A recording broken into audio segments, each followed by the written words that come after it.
Donc ce matin, drop des lapins crétins en NFT sur la plateforme Viviz. On découvre en plus que les lapins sont owned par Ubisoft. Oh yeah, great news. Donc recherche pour ma part, spéculation, puis petite trouvaille pour vous autres sur un lien fort probablement avec Vivi, Immutable et Ubisoft bien entendu. Donc, Sérieux? Malade. survol du Comic Drop aujourd'hui en plus de tout ça. Donc Sérieux? Malade. donc c'est Jess avec TQ. Good morning. Bienvenue au Vivi Frog Show. Calice, mec, le gros. Donc, big news, si vous voulez mon avis, on est quand même dans une trademark qui est plus populaire un peu que bien d'autres pièces qu'on peut avoir sur Vivi qui viennent peut-être même de des artistes ou peut-être même de des jeux ou peu importe. Donc là, big news, Rabbids, qui sont les lapins crétins en français, cette propriété intellectuelle-là qui appartient à Ubisoft, on le voit dans le coin en bas tout petit à droite, ok, ici. Grosse propriété intellectuelle qui a fait beaucoup de partenariats avec Mario Bros, avec Nintendo pour leur jeu Mario Bros. Donc, il y a un gros lien avec Nintendo là, mais j'ai pas trouvé de lien avec Nintendo, avec Vivi ou avec quoi que ce soit d'autre. Donc, c'est un partenariat entre eux. Je ne crois, de prime abord, je crois pas qu'il y ait de partenariat entre ceux-ci, ok? Donc, Oh man, c'est chier. c'est dommage, mais j'ai vraiment pas trouvé aucun lien. Par contre, si on recherche, puis on fait des recherches, c'est pas une petite compagnie. Là. Ubisoft, là, on parle d'un AAA Game Studio. Un studio de niveau AAA. C'est big quality, ok? Déjà, si on regarde, regardez juste ici, là, on va aller dans leurs revenus. Attends un peu, faut que je change ma tronche de place si je me trompe pas. Boom. Checkez les revenus ici, là. Juste ici. Ok? Revenu pour 2022, 2,5 billions d'euros. C'est ça des euros? Je pense que oui.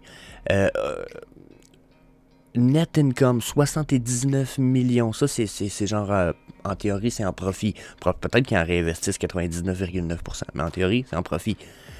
Ils ont pour 4 milliards de assets, puis leur equity est de 1,8 milliard. Je veux dire, big as fuck. C'est pas la petite compagnie tout petite, ok? Ils ont des brands à eux autres quand même assez grosses. Là. Checkez ça ici. Anno, Assassin's Creed, Far Cry, Imagine, Just Dance, Prince of Persia, les Rabbids, ils ont Rayman's, ils ont Tom Clancy, puis ils ont Watch Dogs. Genre, juste ce qu'on voit là, c'est fucking huge.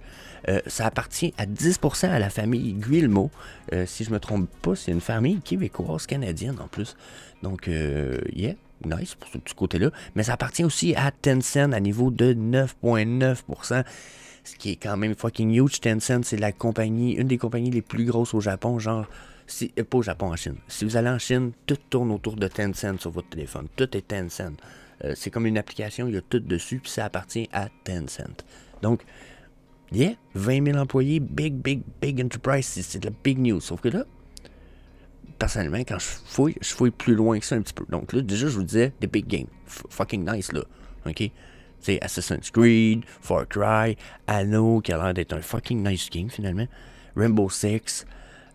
Puis, bien entendu, ils ont fait des jeux avec Mario Bros. Comme le Mario and Rabbids Kingdom, Bullshit Season Pass. C'est pas vraiment un bullshit, mais je pense que c'est juste un espèce de update pour Mario Bros. Donc, vous voyez, ça donne d'avoir des jeux en lien avec tout ça. Cool. Vous voulez mon avis, c'est fucking nice. Aucune complainte à faire à propos de ça. Au contraire, c'est nice. Ça nous apporte peut-être du pushing pour d'éventuels partenariats avec Nintendo si on n'est pas déjà en lien avec eux autres. Pour Vivi, bien entendu. Donc ensuite, je me suis dit, on va pousser, on va fouiller un peu. Ils sont-tu NFT à fond de caisson, pas pantoute Ubisoft? Ubisoft, ils sont NFT genre depuis 2018, ok? Genre, eux autres, ils étaient prêts. Ils ont crash, ils ont fait quelques fails, mais ils sont dans la game. Puis, regardez ce qu'ils ont release le mois passé, genre, ça fait comme 3 semaines, ça, là. Genre, le 22 février, ok? Ubisoft a release 2066 Rabbids de lapin crétin Avatar sur Polygon. Ok, déjà Polygon, là c'est là où je commence mon petit lien avec Polygon, Immutable X, Ubisoft, ok? Avec Polygon, ok? Ils en ont vendu pour... Ça se vendait 100 cents, ce qui valait 70$, 78$ à peu près. OK? Donc ça se trouve être là les collectibles que vous pouvez avoir. Là, je sais pas si je le grossis, ça va être affreux. Donc, vous voyez, ça, c'est les lapins crétins que vous aviez en NFTs pour avoir accès sur Sandbox. OK, bon, mon avis, c'est que de toute façon, Sandbox, la qualité est très affreuse. C'est là pourquoi on a ça. Mais ça nous dit quand même, OK, ils sont NFTs. Ils n'ont pas peur de ça. Ils se lancent à fond de caisson. Puis même que là, ils viennent de nous dropper ils vont nous dropper nos NFTs sur Vivi. Ça va être de meilleure qualité pas mal. Donc ça, c'est big news. OK? Mais est-ce que c'est la seule NFT game sur lesquels ils travaillent? Crissement pas. Je vous dis, là, il y en a déjà un rapide ici. On va faire un petit survol du trailer. Là. Ça s'appelle Frontier Game. C'est fait par une espèce de... c'est fait par Ubisoft, mais aussi l'idée vient d'un indie studio qui est un studio indépendant. Donc là, ils sont en partenariat, mais ils travaillent quand même sur cette espèce de NFT game-là qui est un peu à la League of Legends. Checkez bien ça rapidement, OK? Puis, de prime abord, la qualité semblait pas débile crazy, OK? Mais regardez finalement. Moi, en plus, j'ai eu une vibe Mighty Marvel quand j'ai vu ça. Au début, je pensais que c'était fait direct Ubisoft, puis que là, ils nous avaient juste changé les bonhommes pour cacher que c'était peut-être des Mighty Marvel qui allaient là. Mais finalement, c'est fait par un studio comme semi-indépendant. Ils sont en partenariat, mais quand même, OK? Puis, là ça, c'est le trailer, là. Le jeu sera pas dans ce format-là. Le jeu va être dans ce format-là un petit peu. Je sais pas si vous voyez. Style MOBA game, vu du dessus, tu sais, regardez un petit peu. Donc, vous voyez un peu le style de jeu que ça va donner. Donc, pour moi, aucune complainte. C'est nice, mais ça fait juste me prouver qu'ils sont full NFT. Regardez, ils travaillent même sur cette espèce de super indie game, là, les Rebel Bots. OK? Où est-ce que tu peux avoir un plot de land, où est-ce que tu peux te battre avec tes robots. Regardez. Probablement que tu peux upgrader tes robots. Là, il y a des token launch, vous voyez, blablabla. Donc, ils sont NFTs, partenariat officiel avec ces projets-là. Donc, je suis comme, OK, cool. Ça pourrait-tu vouloir dire que on sait, Vivi et Komi, qu'il y a un troisième jeu qui est supposé arriver éventuellement avec Vivi. Puis on sait que ce jeu-là est supposé être fait par un AAA studio. Est-ce que c'est Ubisoft qui va s'occuper d'un des jeux qu'on va avoir sur Vivi? Puis si c'est le cas, Vivi, leur seul asset qui leur appartient vraiment sur Vivi, jusqu'à un certain point, puis qui est conceptisé Vivi, c'est les Mighty Marvel. Donc si on est pour avoir un studio AAA, tant qu'à moi, qui fait un jeu pour Vivi, ça va être Ubisoft pour l'instant. C'est le meilleur... c'est le partenaire avec qui il y a le plus grande probabilité, le plus grand potentiel actuellement que je peux percevoir qu'on fasse un game.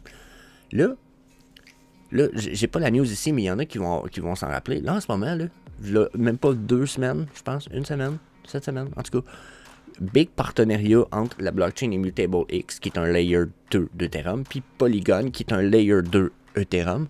Ils vont dire, je me répète, je me suis pas trompé. Non, c'est 2 layer 2 d'Ethereum, qui ont décidé qu'ils faisaient partenariat, genre, pas juste, on va... Non, tao.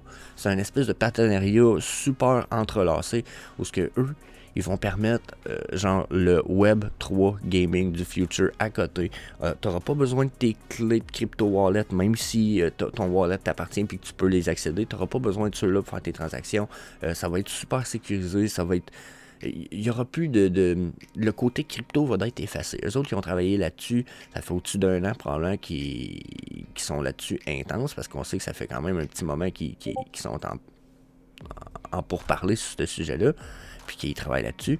Donc là, Immutable X et Polygon, les plus grosses plateformes, les plus grosses blockchain layer 2 gaming of the world for the moment, qui s'en vont en partenariat pour permettre comme l'évolution du Web 3 Gaming, pour permettre aux gros studios de rentrer dans le monde du gaming. Je suis comme, OK, les gros studios, c'est Ubisoft, là. On vient de voir Ubisoft. Puis, regardez ici, Robbie Ferguson, qui est un des 2 fondateurs de Immutable X, a dit en septembre 2022, ça va faire bientôt 6 mois, vous allez me dire, mais il a dit qu'il y avait 2 AAA Game Studios qui avaient commencé à construire sur Immutable. On ne sait toujours pas c'est lesquels. Je sais pas si vous comprenez, c'est comme rester dans dans la brume. Sauf qu'il disait qu'il y avait beaucoup déjà d'argent investi dans les Web 3 games, puis qu'il y avait 2 gros studios qui avaient investi dans eux autres. Ici, ça a été confirmé qu'Ubisoft travaillait sur un Play-to-Earn blockchain game à venir. Ça a été confirmé en 2021. On sait que depuis, justement, ils ont pu travailler sur ça, sur les jeux que je vous ai présentés. Mais on n'a quand même pas eu de sortie pour un jeu officiel directement. Puis un jeu blockchain officiel sans l'espèce d'upgrade dont je viens de vous parler avec Immutable X, Polygon. Je me dis, un AAA studio sortira pas un AAA game tant qu'ils n'ont pas accès à un AAA système comme ça pour protéger leurs utilisateurs, comme vient d'être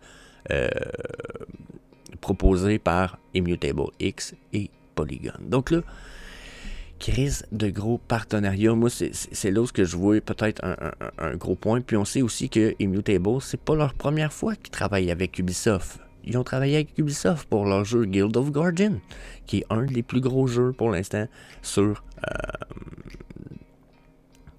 Immutable X. Donc, tu sais, vous voulez mon avis? That's big news. On est dans la bonne nouvelle. Aucune complainte à faire. Ma spéculation, c'est que si on a un jeu qui est à s'en venir sur Vivi ou de gros jeux avec des NFT possibles qu'on retrouve sur Vivi pour avoir des avantages dans le jeu ou etc., je pense que c'est par là que ça va passer.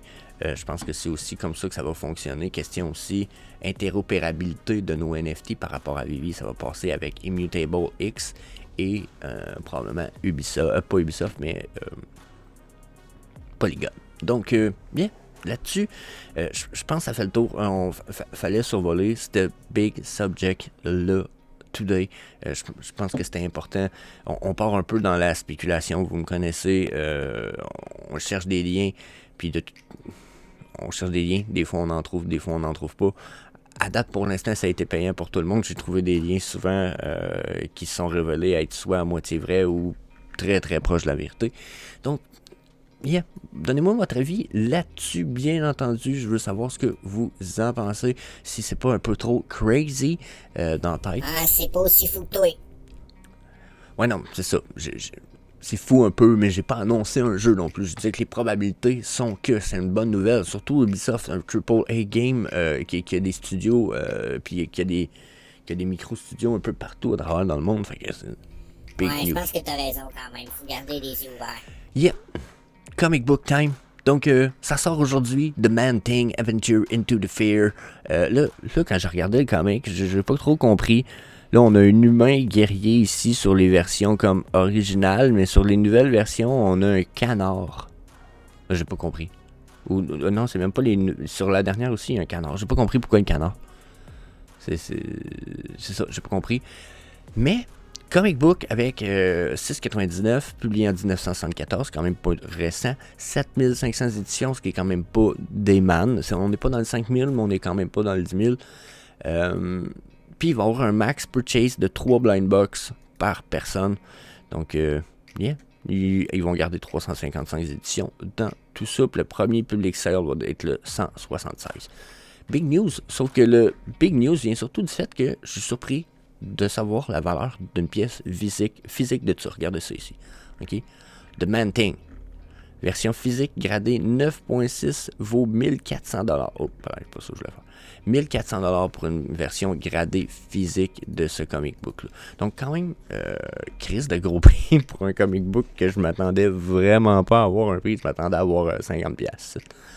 Donc, est-ce que ça vaut la peine de participer au drop? Probablement. Si, vu le prix d'une pièce physique, je vous dirais que ça peut être une belle opportunité de faire un petit drop à 6,99$. C'est quand même pas donné. Vous tombez sur une variante plus rare, probablement que ça va être bon pour faire du flipping. Mais bien entendu, vous pouvez tomber sur la pièce commune.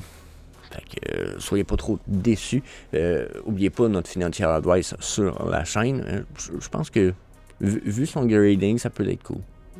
Cool. Mais bien entendu, allez voir les chaînes des VVMax ou etc. pour les comic book news. Ils se connaissent pas mal plus que moi. Moi, je vais juste donner mon avis global sur le sujet.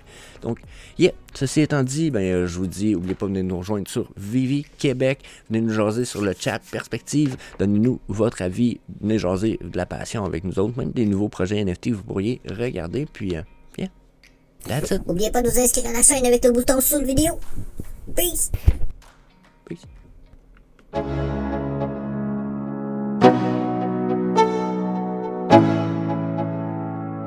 Let's go.